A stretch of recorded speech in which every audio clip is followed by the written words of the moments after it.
This is Russ. Hey, welcome to Anything Goes Monday, where we talk about anything I feel like talking about.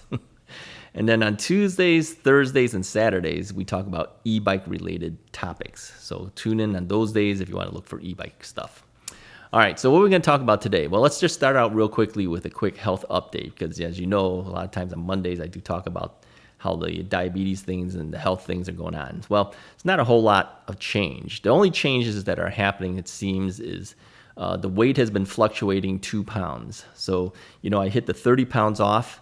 I gained back 2 pounds, then I lose back to 2 pounds. And it's been going up and down like this probably for the last couple of weeks, right?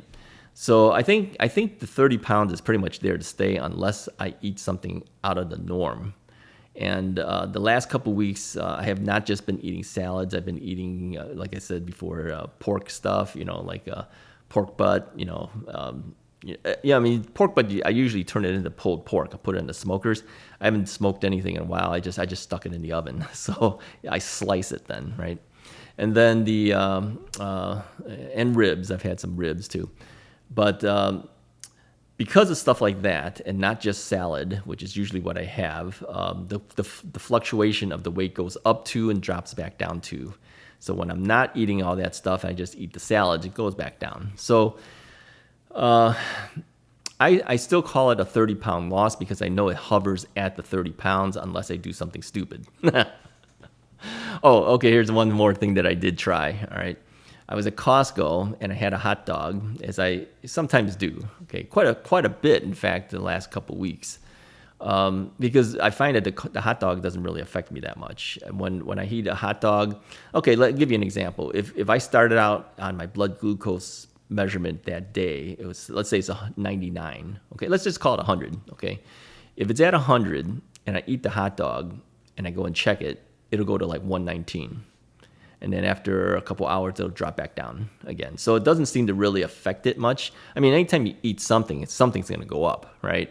And then after a couple hours, it'll go back down. So this time I said, well, what happens if I have a Costco pizza? Because I haven't had a pizza in a long time, right?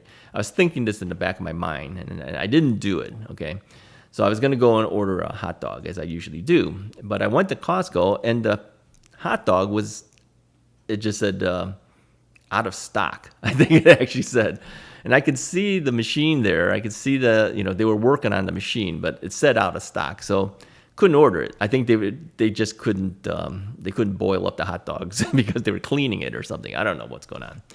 So I was there already. I says, okay, I got to order a pizza. I mean, there's nothing else, right? I mean, you could have the chicken bake, but I figured that'd be worse. So I got my typical cheese pizza and a Diet Pepsi, okay? And then I checked 2 hours after that. I checked the blood thing, and it went up. Yeah, it went up. I don't know exactly what it was, 130 something, something like that. So I said, okay, it doesn't really affect it that much. I mean, it's not real that bad, right? So then I don't know what it was. Several days later, I went back to Costco to get whatever it was I was going to get, and then I says, well, I'm going to order a hot dog. I seem to have a hard time getting away from ordering the hot dogs and stuff. I got an itch again. What it is usually after I take a shower or something, it just dries my skin out and I just have this itch. So anyway, I went there to get a hot dog, and so I ordered a hot dog, and then I thought about the pizza again. Because as you know, pizza is my favorite thing to have, right? Well, whether it's Costco or any other pizza. So I says, maybe I'll order a pizza. Yeah, let's order them both. So I ordered them both. I said, let's see what it really does to the blood. So, and on that day, I believe I started out at about 109-ish, something like that. Let's call it 110, okay? And so I ate the two things, went home, feeling satisfied. 2 hours later, I checked the blood sugar again. It went up to about, I think it was 142, 143. It wasn't that bad. Yeah, we're talking carb city there now, right? There's a lot of carbs right there from the pizza especially. And the hot dogs, as you know, I only eat the bottom bun. I don't eat the whole bun.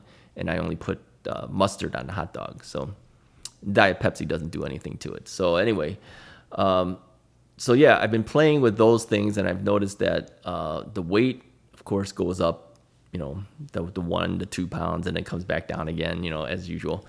But it seems like I can eat other stuff if I want to, but I shouldn't. But sometimes you have to play it to see if it really affects you or it doesn't, right? So I know this now, that if in a pinch, if I need to eat something, I can do it, okay? Something that has carbs, I can do it, but don't overdo it is the point, right? Like, don't like do it and then keep doing it for the next day after day after day. That you don't do that. And I have not eaten anything that outright has sugar since this whole start of the diabetes thing, okay? Like I didn't put a piece of candy in my mouth or anything like that. Nothing with sugar. So I've been very diligent with that, but I did want to try out what happens if I have some carb type stuff. And it's not that bad. I think I've built up a tolerance already for it, because I think in the beginning of this whole journey, had I done that right at the start when I, blood sugars were like 220 or whatever it was, can't do that. But I hover mostly at the 99 to 109 ranges for most of the day, unless I eat something that's, out of the norm, and then it'll spike it up and it'll come right back down again. So, so I'm doing good for that. So that's the health update, all right? So what else I wanted to talk about? Well, I wanted to talk about watches. Something different. You've never seen me wear a watch, right? Yeah. So let me take this one off here. Yeah. So what time is it? 3:13, something like that? Yeah. You guys wear watches? I used to wear a watch all the time. This one is a cheap one, all right? This is an Invicta. Actually, the Invicta brand is pretty interesting because it kind of looks like a Rolex, right? But it's not a Rolex, obviously. Bought this at Costco. I buy everything at Costco. And here's the thing that I wanted to say about Invicta, okay? Invicta has a very high retail price on their products. Yeah, I'm going to guesstimate. I'm not saying this particular watch here, but I've seen some of their watches. They'll say, "Oh, it's $350 or $400," right? But our sale price is $79. What? Is your watch really $300 something and its sale price at $79? So I'm thinking, is that common for the brand? And as I go through all the different models that they have, and I go, seems to be pretty common. I says, is that retail price really a real retail price? It seems like everybody sells the Invicta brand for, let's say, between $49 and $150. So let's say $50 to $150, okay? Most of them seem to be hovering in the $79 to $99 ranges, okay? Yeah, I think when I bought this one is several years old. I still have it. It works well, okay? This is one of these automatic ones. It's kind of like the Rolex. The Rolex is like that too. When you move the watch, it self-winds it, so you never need a battery, okay? And then the sweep hand, the second hand, is not tick, tick, tick. It's smooth sweeping, just like how a Rolex would do it. And the design has that Rolex / Omega type of look to it. It's like similar to like the Seamaster. I think who has the Seamaster? I think that's the Omega. Similar to, what was Rolex's called? I can't remember what Rolex calls there.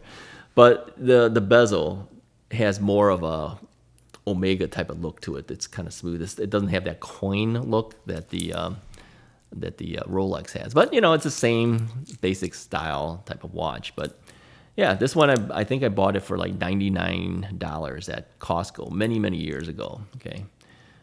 Today, I think you can get these for about around the same price. I think they're like $89, $99 for the automatic ones. If you get the quartz versions of these, I think they're cheaper. The quartz movement, that's their second hand would go tick, tick, tick, tick, versus a smoothish type of movement, okay? And those you would need batteries, right? I was drawn to this because I said, well, hey, looks nice, okay? I had to go to a jeweler because they have to adjust the bracelet to fit this, your wrist and everything. And I think he charged me like $6 to take the extra bracelet sections off so that it fit properly for me. So, I bought this. Here's why this watch is coming back up and why I want to talk to you about it. I bought this watch when the last time I went on a diet. Remember I told you guys I lost like 50 pounds, and it turned out I really actually lost like 57 pounds the very first time I went on a diet.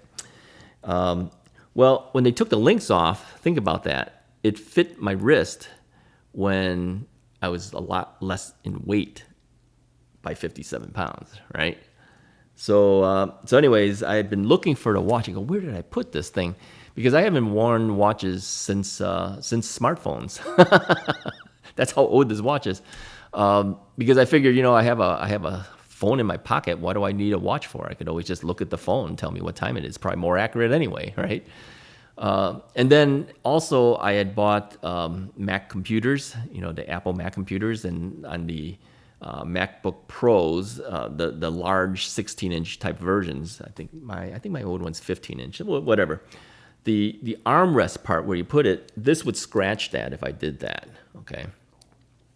So I said I can't wear this while I'm running the computer. So I started to take off my watches because I used to always wear a watch. And then I kept thinking, when you go outside and you know how tanned up I get during the summertime, you get a stripe. I said, I don't like that either. So I just didn't wear a watch. So why am I talking about the watch today? Because I wanted to see how it fit now that I've lost weight again. Fits fine. Okay. When I gained back the weight, and I never gained it all the way back up to the 50 pounds up this last time around. I had hit, 268, right? So that would have pushed it up maybe 37 pounds, 30-something pounds or something like that, right? I didn't go with the full 50 pounds back to where I started. I had always kept off at least 20-something pounds off of the all-time high. But I could feel it was tight back then, when it went up. Because it's sized to my wrist. I think I mentioned this once before. I used to always check my wrist by just kind of putting my hand across here to see how fat this part had gotten. And as I gotten fatter, your whole body kind of gets fatter, right? So now that I've lost the weight again, this thing fits right. It's right back to where it was when I originally had it done. So that's why the watch is being talked about today. So here's what I want you guys to do. Put in the comments, do you wear a watch? And if you do, what kind of watch do you wear? I mean, do you wear an expensive watch or do you wear an inexpensive watch? I would call this an inexpensive watch, okay? Anything $100 and under, I would call it an inexpensive watch. Why don't you wear more expensive watches? I have my dad's old Omega watch, okay? It was given to him from my aunt when she first came from China to the United States as a gift. She gave my dad this Omega watch, and I always liked it. So I ended up with it. He's passed away, but I ended up with the watch, and I still have it. It's actually an Omega Seamaster, but of the style back in the 1960s. Okay, that's how old Omega Seamasters are. But it still runs. It's kind of like this watch. It's an automatic. It does not need a battery. So if you move it a little bit, it'll start the movement up and it'll keep it going. So, but back then the crystal wasn't made of what are they using now? Some type of material that doesn't scratch as much anymore, right? So it has a couple scratches on it. So I once brought it with me to a jeweler to find out, can that be replaced? And they said, yes, we can replace that with the more updated, better materials now. But I think the cost was too prohibitive for me to do, and I wouldn't wear it that much anyway. So I never upgraded it. So it still has the few scratches here and there that had accumulated over the time that he had worn it. That is probably my most expensive watch still, but it is a really old one. Okay, I don't know if those things are probably worth any money or not. Probably is, I'm sure. So tell me, what kind of watch do you wear? And if you wear a watch, tell me why you wear one. If you don't wear a watch, tell me why you don't wear the watch today. Okay, I'm gonna guess many of you guys probably don't wear a watch because you have a phone. That's the reason why a lot of times I don't wear a watch. To me, it's kind of a hassle to have it on sometimes. And for me personally, just so that you know, I always try to get a watch that has either a metal band or something like that, because I've had leather bands before, and somehow I'm kind of allergic to that. You know, as you get sweaty and everything underneath it, it's not good. Or any type of rubber type of thing, I try to avoid those type of stuff. So I have to have metal for me to be okay without getting a rash from it. So anyways, I've always liked this type of style of watch. I guess it's the divers type style watches. Yeah. So anyway, let me know what you think, what you have, and why you wear or not wear a watch. Okay. Anyways, that's all I really want to say for this Monday video. Okay. It just kind of popped in my mind. It says, yeah, let me talk about the watches, see what other people are doing, see if you wear it, and what type of watch do you wear, and why do you do it, or why do you not do it? All right. Hey, if you like this video, go ahead and hit the like button. Hit the subscribe button if you haven't already done so. I'll talk to you guys on next Monday's video. Watch on Tuesdays, Thursdays, and Saturdays for our e-bike videos. Talk to you guys next time.